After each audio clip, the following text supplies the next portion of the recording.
Mega DSC 2025 నియామకాల్లో అవకతవకలు జరిగాయని ఆరోపిస్తూ వైఎస్ఆర్ కాంగ్రెస్ పార్టీ ఆధ్వర్యంలో అనంతపురంలో రిలే నిరాహార దీక్షలు ప్రారంభమయ్యాయి. అనంతపురం నగరంలోని మున్సిపల్ కార్పొరేషన్ కార్యాలయం ఎదుట వైఎస్ఆర్ కాంగ్రెస్ పార్టీ ఆధ్వర్యంలో మెగా డిఎస్సి 2025 నియామకాలపై రిలే నిరాహార దీక్షలను వైసీపీ జిల్లా అధ్యక్షుడు అనంత్ వెంకట్రామిరెడ్డి ప్రారంభించారు. ఈ సందర్భంగా అనంత వెంకటరామిరెడ్డి మాట్లాడుతూ 25,000 ఉపాధ్యాయ పోస్టులు భర్తీ చేస్తామని ప్రకటించి కేవలం 16,000 పోస్టులతోనే మెగా డిఎస్సి నిర్వహించారని ఆరోపించారు. ఉద్యోగ నియామకాల్లో అవకతవకలు జరిగాయని, అనర్హులకు అవకాశాలు కల్పించేందుకు ప్రత్యేక జీవోలు తీసుకొచ్చారని విమర్శించారు. డిఎస్సి నియామకాలపై సిబిఐతో సమగ్ర విచారణ జరిపించాలని ఆయన డిమాండ్ చేశారు.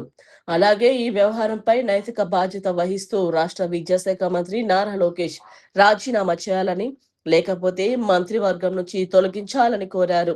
ఈ నెల 9వ తేదీ వరకు రిలే నిరాహార దీక్షలు కొనసాగనున్నట్లు పార్టీ నాయకులు తెలిపారు.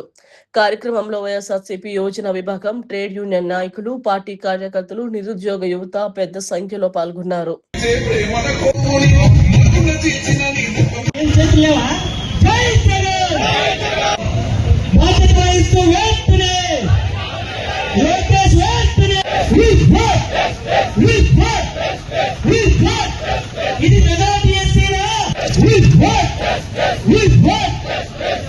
అనేకమైన వాగ్దానాలు కూడా చేయడం జరిగింది.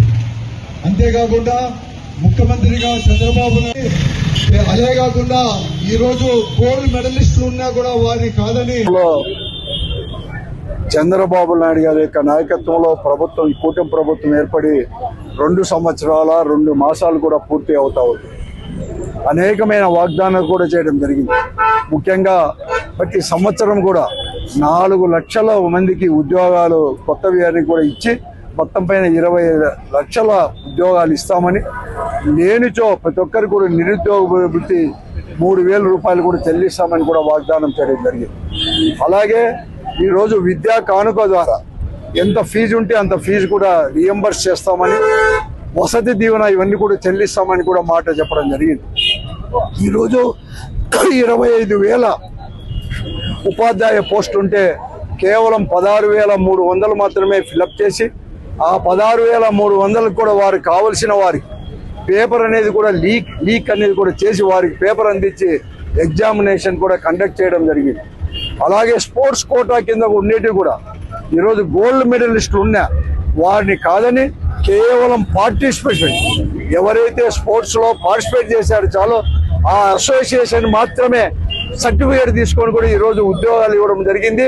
గోల్డ్ మెడలిస్టులకు మాత్రం ఉద్యోగాలు ఇవ్వలేదు. 15 లక్షల నుంచి 20 లక్షలు కూడా అమ్ముకోవడం కూడా జరిగింది. ఈరోజు అలాగే ఎవరైతే పేపర్ లీక్ అయ్యి అక్కడే ఉండే employee, out source employee Naveen అనే ఎంప్లాయీకి జోన్ 2లో మొదటి ర్యాంక్ వస్తే అది గుర్తించే ఈ ప్రభుత్వం అతనికి ఉద్యోగం ఇవ్వకపోతే అతను కూడా కోర్టు కూడా, హైకోర్టు కూడా పోవడం జరిగింది. ఇంతవరకు ప్రభుత్వం తరఫున, విద్యాశాఖ తరఫున అఫిడవిట్ కూడా ఫైల్ కూడా చేయలేని వైనాన్ని కూడా అందరూ కూడా గమనించారు. అందుకోసమే వెంటనే కూడా సిబిఐ ఎంక్వైరీ చేసి నిజాయితీని కూడా నిరూపించుకోవాలని చెప్పి, అలాగే ఈ రోజు కేంద్రంలో కూడా నీట్ యొక్క పేపర్ లీక్ అయిన దాని వల్ల కేంద్ర విద్యాశాఖ మంత్రి అయితే ప్రధాని గారు రాజీనామా ఇచ్చాడో అలాగే కూడా లోకేష్ గారిని రాజీనామా చేయాలని చెప్పి డిమాండ్ చేస్తూ, నిరుద్యోగ వృత్తి ప్రతి ఒక్క నిరుద్యోగ కూడా 3,000 చెల్లించాలని చెప్పేసి, ఫీజు రీఎంబర్స్మెంట్ లో బకాయిలు ఉన్న 9,500 కోట్ల రూపాయలు వెంటనే చెల్లించాలని చెప్పేసి మా వైఎస్ఆర్ కాంగ్రెస్ పార్టీ యువజన ప్లస్ విద్యార్థి సంఘాల తరఫున మొన్న పెద్ద ఎత్తున ప్రతి జిల్లా కేంద్రంలో కూడా ర్యాలీ కూడా చేయడం జరిగింది. ప్రభుత్వం దిగిరాకపోతే ఈరోజు పెద్ద ఎత్తున ప్రతి అసెంబ్లీ నియోజకవర్గంలో కూడా అందరూ కూడా వైఎస్ఆర్ కాంగ్రెస్ పార్టీ తరఫున జగన్మోహన్ రెడ్డి గారి నాయకత్వంలో నిరాహార దీక్షలు కూడా 4 రోజులు చేస్తాం. 5వ రోజు అంటే 10వ తేదీ పెద్ద ఎత్తున ప్రతి అసెంబ్లీ నియోజకవర్గంలో కూడా ర్యాలీలు చేసి ప్రభుత్వం పైన ఒత్తిడి తీసుకొచ్చి ఈ లోకేష్ గారు రాజీనామా చేసేంత వరకు, ఫీజు రియంబర్స్మెంట్ పూర్తిగా చెల్లించేంత వరకు, ప్రతి నిరుద్యోగ వారికి కూడా ఉద్యోగం అన్నా లేకపోతే నిరుద్యోగ వృత్తి కూడా ఇచ్చేటట్లు కూడా దిగించే వరకు కూడా అంతవరకు కూడా వైఎస్ఆర్ కాంగ్రెస్ పార్టీ విశ్రమించదు. ఇదంతా కూడా ఇలాగే కొనసాగిస్తుంది. అందువల్ల నిజాయితీని ప్రూవ్ చేసుకోండి. అలాగే ఫీజు రియంబర్స్మెంట్ తరఫున అన్ని కూడా బకాయిలు కూడా అవన్నీ కూడా వెంటనే